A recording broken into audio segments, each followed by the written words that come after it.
Exam ಮಾಡೋದೇ private ಲಾಬಿಗಳಿಗೆ ಹೊಣೆಯಾಗ್ತಾರೆ, ಟ್ಯೂಷನ್ಗಳು ಉತ್ತರ ಆಗ್ತಾರೆ. ಇವತ್ತು ಟ್ಯೂಷನ್ ಇಂಡಸ್ಟ್ರಿ ಬಂದು 70,000 ಕೋಟಿ, ನೆಕ್ಸ್ಟ್ ವರ್ಷ ಪ್ರೊಜೆಕ್ಷನ್ ಇರೋದು 1 ಲಕ್ಷ ಕೋಟಿ ಜಾಸ್ತಿ ಆಗುತ್ತೆ. ಅಂದ್ರೆ ಎಜುಕೇಶನ್ ಬಜೆಟ್ ಗಿಂತ ಜಾಸ್ತಿ ದುಡ್ಡು ಇವತ್ತು ಟ್ಯೂಷನ್ ಅಲ್ಲಿ ಇದೆ. ಸರ್ಕಾರ ಇವತ್ತು ನೀಟ್ ಎಕ್ಸಾಮ್ ನಡೆಸೋದು ಏನ್ ತಗೊಂಡೋಗ್ಬಿಟ್ಟು ಪ್ರೈವೇಟ್ ಟ್ಯೂಷನ್ ಲಾಬಿಗೆ ಒಳಗಾಗಿದೆ. ಟ್ಯೂಷನ್ ಸೆಂಟರ್ಸ್ ಗಳು ಉತ್ತರ ಆಗ್ತಾ ಇದಾರೆ. ಇವತ್ತು NT ಒಳಗಡೆ ಯಾರಿದ್ದಾರೆ, NT ಒಳಗಡೆ ಇರೋ ರಾಜಕಾರಣಿಗಳು, ಟ್ಯೂಷನ್ ಸೆಂಟರ್ ಮಾಲೀಕರು, ಇವ್ರುಗಳು ಸೇರ್ಕೊಂಡು ಶಿಕ್ಷಣವನ್ನ ನೀಟ್ ಎಕ್ಸಾಮ್ ನ ಕಾರ್ಪೊರೇಟೈಸ್ ಮಾಡಿದ್ದಾರೆ. ಅದನ್ನ ನಾವು ಇವತ್ತು ಬ್ಯಾನ್ ಮಾಡಬೇಕು. ನೀಟ್ ಮತ್ತೆ NT ಅಬಾಲಿಷ್ ಮಾಡಬೇಕು. ಮತ್ತೇನ್ ಮಾಡ್ಬೇಕು ಸರ್ ಅಂದ್ರೆ ನಾವ್ ಹೇಳೋದು ಹೆಚ್ಚೆಚ್ಚು ಮೆಡಿಕಲ್ ಕಾಲೇಜ್ ತೆಗೀರಿ, ಆಮೇಲೆ ಎಕ್ಸ್ಪರ್ಟ್ಸ್ ನ ಕರೀರಿ. ಹೆಂಗೆ ಇದನ್ನ ಮಾಡೋದು? ಬರೇ ಒಂದು ಎಂಟ್ರೆನ್ಸ್ ಎಕ್ಸಾಮು ವಿದ್ಯಾರ್ಥಿಗಳ ಅಳಿಯಕ್ ಸಾಧ್ಯನಾ? MCQ ಮೇಲೆ ಒಬ್ಬನ ಅಳಿಯಕ್ ಸಾಧ್ಯ ಅಂದ್ರೆ ಖಂಡಿತ ಸಾಧ್ಯ ಇಲ್ಲ. ನಾನು ರಾಜೇಶ್ ಭಟ್ ಅಂತ, ನಾನು ಸ್ಕೂಲ್ ಟೀಚರು, ಮಕ್ಕಳಿಗೆ ಮ್ಯಾಥ್ಸ್ ಸೈನ್ಸ್ ಹೇಳ್ಕೊಡ್ತಾ ಇದ್ದೀನಿ.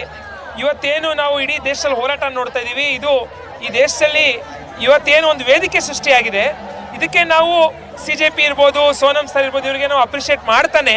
ಇದೊಂದು ಸ್ಪಾಂಟೇನಿಯಸ್ ಆಗಿ ಏನು ಬಂದಿಲ್ಲ, ಏನು ವಿದ್ಯಾರ್ಥಿಗಳ ಸಿಟ್ಟಿತ್ತು, ಜನಗಳ ಸಿಟ್ಟಿತ್ತು, ಒಂದು ವೇದಿಕೆ ಸಿಕ್ಕಿದೆ. ಆ ವೇದಿಕೆ ಇವತ್ತು ಈ ಹೋರಾಟನ ದೊಡ್ಡ ಮಟ್ಟಕ್ಕೆ ತಗೊಂಡೋಗ್ತಾ ಇದೆ.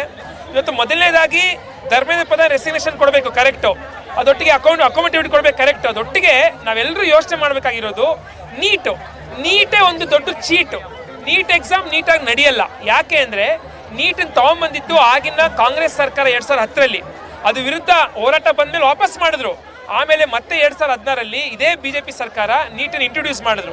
ಅದಾದ್ಮೇಲಿಂದ ಏನಾಗಿದೆ, ಪ್ರತಿ ವರ್ಷ ನೀಟ್ ರಿಸಲ್ಟ್ ಬಂದಾಗ ವಿದ್ಯಾರ್ಥಿಗಳು ಸಾಯ್ತಾ ಇದ್ದಾರೆ, ಸೂಸೈಡ್ ಮಾಡ್ಕೊಳ್ತಾನೆ ಇದ್ದಾರೆ. ಇದು ಕಾಮನ್ ಆಗಿ ಹೋಗಿದೆ ಸೂಸೈಡು. ಈ ಸರಿ ಜಾಸ್ತಿ ಆಗಿದೆ. ಇವತ್ತು ಯಾಕೆ ಇದಾಗ್ತಾ ಇರೋದು? ಯಾಕೆಂದ್ರೆ ನೀಟ್ ಇವತ್ತು ಸಂಪೂರ್ಣವಾಗಿ ಕಮರ್ಷಿಯಲೈಸ್ ಆಗ್ಬಿಟ್ಟಿದೆ. ಸರ್ಕಾರ ಇವತ್ತು ನೀಟ್ ಎಕ್ಸಾಮ್ ನಡೆಸೋದು ಏನ್ ತಗೊಂಡೋಗ್ಬಿಟ್ಟು ಪ್ರೈವೇಟ್ ಟ್ಯೂಷನ್ ಲಾಬಿಗೆ ಒಳಗಾಗಿದೆ. ಟ್ಯೂಷನ್ ಸೆಂಟರ್ಸ್ ಗಳು ಉತ್ತರ ಆಗ್ತಾ ಇದಾರೆ. ಇವತ್ತು NT ಒಳಗಡೆ ಯಾರಿದ್ದಾರೆ, NT ಒಳಗಡೆ ಇರೋ ರಾಜಕಾರಣಿಗಳು, ಟ್ಯೂಷನ್ ಸೆಂಟರ್ ಮಾಲೀಕರು, ಇವ್ರುಗಳು ಸೇರ್ಕೊಂಡು ಶಿಕ್ಷಣವನ್ನ ನೀಟ್ ಎಕ್ಸಾಮ್ ನ ಕಾರ್ಪೊರೇಟೈಸ್ ಮಾಡಿದ್ದಾರೆ. ಅದನ್ನ ನಾವು ಇವತ್ತು ಬ್ಯಾನ್ ಮಾಡಬೇಕು. ನೀಟು ಮತ್ತೆ NTA ಬ್ಯಾನ್ ಆಗಬೇಕು. ಯಾಕೆ ಅಂದ್ರೆ ಹೇಳ್ತೀನಿ ನೋಡಿ, ಇವತ್ತು 4 ಲಕ್ಷ 5 ಲಕ್ಷ ಕೊಟ್ಬಿಟ್ಟು ನೀಟ್ ಕ್ಲಾಸಸ್ ಹೋಗ್ತಾರೆ ಮಕ್ಕಳು. ಇವಾಗ ಕ್ವಾಲಿಫೈ ಮಾಡೋಕ್ಕಾಗಲ್ಲ. ಯಾಕಾಗಲ್ಲ? ಇವತ್ತು 22 ಲಕ್ಷ ವಿದ್ಯಾರ್ಥಿಗಳು ಎಕ್ಸಾಮ್ ಬರೆದ್ರೆ ಸೀಟ್ ಇರೋದು ಎಷ್ಟು ಅನ್ಕೊಂಡಿದ್ದೀರಾ? 1,15,000 ಸೀಟ್ ಅಷ್ಟೇ. ಅದರಲ್ಲೂ ಗೌರ್ಮೆಂಟ್ ಸೀಟ್ ಎಷ್ಟು? 54,000 ಸೀಟ್ ಅಷ್ಟೇ.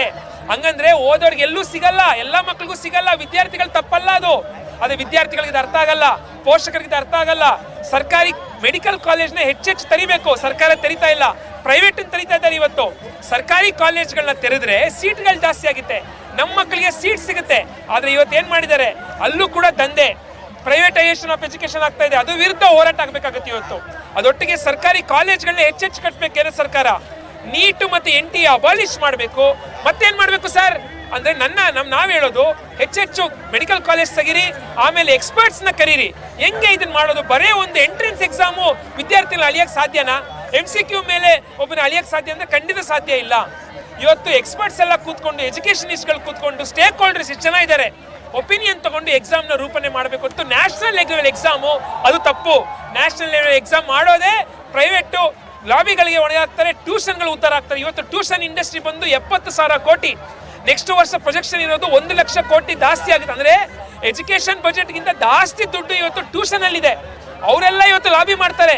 ಎಲ್ಲಾ ಪಕ್ಷದವರು, ಕಾಂಗ್ರೆಸ್ ಇರ್ಲಿ, BJP ಇರ್ಲಿ, MLAಗಳು, MLCಗಳು, MP ಗಳದ್ದು ಪ್ರೈವೇಟ್ ಕಾಲೇಜ್ಗಳಿದೆ. ಅವರೆಲ್ಲ ಸೇರ್ಕೊಂಡು ಇವತ್ತು ಇದು ನೀಟನ್ನ ಕಮರ್ಷಿಯಲೈಸ್ ಮಾಡಿರೋದು. ನಾವೆಲ್ಲ ಹೋರಾಟ ಮಾಡೋದು ಮರಿಬಾರ್ದು. ನಮ್ಗೆ ಯಾವ ತರ ದೇಶ ಬೇಕು? ಭಗತ್ ಸಿಂಗ್ ದೇಶ ಬೇಕು, ವಿವೇಕಾನಂದ, ನೇತಾಜಿ ದೇಶ ಬೇಕು. ಎಲ್ಲಿ ಪ್ರತಿಯೊಂದು ಮಗು ಕೂಡ ತನ್ನ ಡಾಕ್ಟರ್ ಆಗ್ಬೇಕಂದ್ರೆ ಓದಕ್ಕಾಗಬೇಕು, ಇಂಜಿನಿಯರ್ ಅಂದ್ರೆ ಓದಕ್ಕಾಗಬೇಕು. ಆ ತರ ದೇಶ ಬೇಕು ನಮ್ಗೆ. ಅದಕ್ಕೆ ನಮ್ಗೆ ಹೆಚ್ಚೆಚ್ಚು ಸರ್ಕಾರಿ ಶಾಲೆಗಳು, ಪಬ್ಲಿಕ್ ಎಜುಕೇಶನ್ ಬೇಕು. ಮೋದಿ ಸರ್ಕಾರ ಇವತ್ತು ಪಬ್ಲಿಕ್ ಎಜುಕೇಶನ್ ದುಡ್ಡೇ ಕೊಡ್ತಾ ಇಲ್ಲ, ಕಟ್ ಮಾಡ್ತಾ ಇದ್ದಾರೆ ಬಜೆಟ್ ನ. ರಾಜ್ಯ ಸರ್ಕಾರ ಇವತ್ತು ಗೌರ್ಮೆಂಟ್ ಶಾಲೆಗಳನ್ನ ಮುಚ್ಚಾಕಿದೆ. ಕಾಂಗ್ರೆಸ್ ಸರ್ಕಾರ ಇದೆ. ಏನ್ ವ್ಯತ್ಯಾಸ? ಏನು ವ್ಯತ್ಯಾಸ ಅಲ್ಲ. ಇಸೆ Congress and BJP are same coin, 2 phases.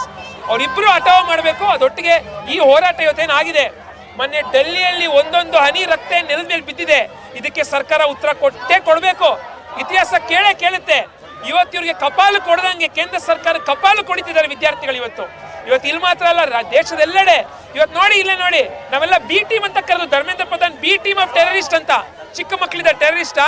ಇಲ್ಲಿ ದೊಡ್ಡವರಿದ್ದಾರೆ, ವಯಸ್ಸಾದವರು ಇದ್ದಾರೆ, ಸ್ಟೂಡೆಂಟ್ಸ್ ಇದ್ದಾರೆ, ಯಂಗ್ಸ್ಟರ್ಸ್ ಇದ್ದಾರೆ, ಡಬಲ್ ಡಿಗ್ರಿ ಗ್ರಾಜುಯೇಟ್ಸ್ ಇದ್ದಾರೆ. ನಾವೆಲ್ಲ ಟೆರರಿಸ್ಟಾ? ಇದೆಲ್ಲ ಮಾತಾಡಿದಿರಲ್ಲ, ಇದಕ್ಕೆಲ್ಲ ಉತ್ತರ ಕೊಡ್ತಾರೆ ಜನ. ಇಷ್ಟು ವರ್ಷ ನೀವಿದ್ರಲ್ಲ, ಒಳ್ಳೆ ಉತ್ತರ ಕೊಡ್ತಾರೆ. ಇದು ಧರ್ಮೇಂದ್ರ ಪ್ರಧಾನ್ ರಾಜೀನಾಮೆಗೆ ನಿಲ್ಲಲ್ಲ ಅನ್ನೋದು ನನ್ಗೆ ಗೊತ್ತು. ಇದು ಮುಂದುವರಿಯುತ್ತೆ.